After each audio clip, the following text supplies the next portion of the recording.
ಕಾಮಧೇನು ಗೋ ಸೇವಾ ಸಮಿತಿ ಮಂದಾರ್ತಿ ನೇತೃತ್ವದಲ್ಲಿ ನಡೆಯುತ್ತಿರುವ ಗೋವಿಗಾಗಿ ಮೇವು ಅಭಿಯಾನ ಉಡುಪಿ ಹಾಗೂ ಚಿಕ್ಕಮಗಳೂರು ಜಿಲ್ಲೆಯಲ್ಲಿ ಯಶಸ್ವಿಯಾಗಿ ಸಾಗ್ತಾ ಇದೆ. ಹಾಗಾಗಿ ಗೋಪೂಜೆ ದಿನವಾದ ಇಂದು ಪೇಜಾವರ ವಿಶ್ವಪ್ರಸನ್ನ ತೀರ್ಥರು ಗೋಪೂಜೆ ಮಾಡಿ ಒಣಹುಲ್ಲು ಅಭಿಯಾನಕ್ಕೆ ಚಾಲನೆ ನೀಡಿದ್ದಾರೆ.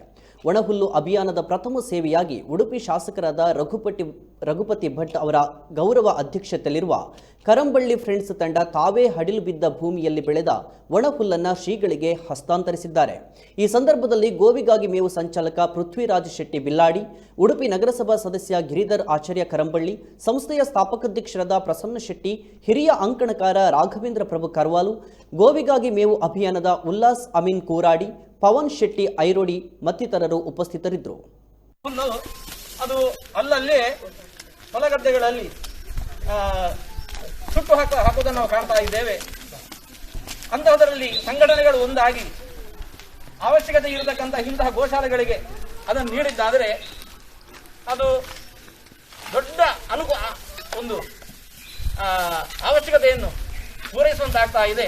ಸೇವೆ ಮುಖ್ಯ ಯಾವ ರೀತಿ ತೋರ್ಪಡಿಸುವಂತ ರೀತಿಯಲ್ಲಿ ನಮ್ಮ ವಿಶ್ವಪ್ರಸನ್ನ ತೀರ್ಥ ಸ್ವಾಮೀಜಿಗಳ ಒಂದು ಆಶೀರ್ವಾದದಲ್ಲಿ ಈ ಒಂದು ಗೋವಿಗಾಗಿ ಮೇವು ಅಭಿಯಾನ ಅತ್ಯಂತ ಯಶಸ್ವಿಯಾಗಿ ಸಾಗ್ತಿದೆ. ಇಂದು ನಾವು ಸಾಧಾರಣ ಒಂದು 300ಕ್ಕೂ ಹೆಚ್ಚು ಹಸಿ ಹುಲ್ಲುಗಳನ್ನ ಈಗಾಗಲೇ ಗೋವಿಗಾಗಿ ಮೇವು ಅಭಿಯಾನ ಆರಂಭವಾದ ಮೇಲೆ ನೀರಾವರಿ ಗೋಶಾಲೆಗೆ ಬಂದಿದೆ. ಹಾಗೆ ಬೇರೆ ಬೇರೆ ಗೋಶಾಲೆ ಕೂಡ ಸಣ್ಣ ಪುಟ್ಟ ಲೋಡ್ಗಳು ಬಂದಿದೆ.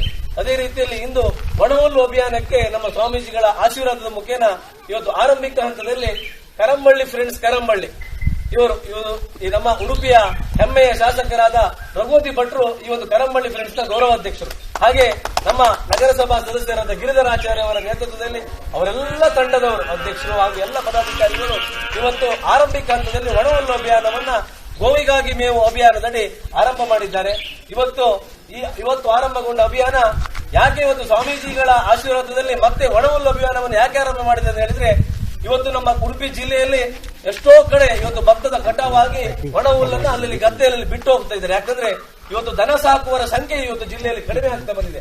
ಹಳ್ಳಿಗಳು ವಿಶೇಷವಾಗಿ ಕರಾವಳಿ ಭಾಗ, ಇವತ್ತು ಕೋಟ ಪಡುಕೆ ಇರ್ಬೋದು, ಮಲ್ಪೆ ಭಾಗ ಇರ್ಬೋದು, ಹಾಗೆ ಕೋಡಿ ಇರ್ಬೋದು, ಕೆಲವು ಏನು ಸಮುದ್ರ ಭಾಗ ಇದೆ ಅಲ್ಲಿ ಯಾರ ಮನೆಯಲ್ಲಿ ಕೂಡ ದನ ಇಲ್ಲ. ಆದ್ರೆ ನಮ್ಮ ಕರಾವಳಿ ಜನರಷ್ಟು ಗೋಪ್ರೇಮಿಗಳು ಯಾರು ಇಲ್ಲ, ಅವರು ಅತಿ ಹೆಚ್ಚು ಗೋಪ್ರೇಮಿಗಳು. ಇವತ್ತು ಗೋವನ್ನು ರಕ್ಷಣೆ ಮಾಡುವಲ್ಲಿ ಕರಾವಳಿ ಜನರು ಪ್ರಮುಖ ಪಾತ್ರವನ್ನು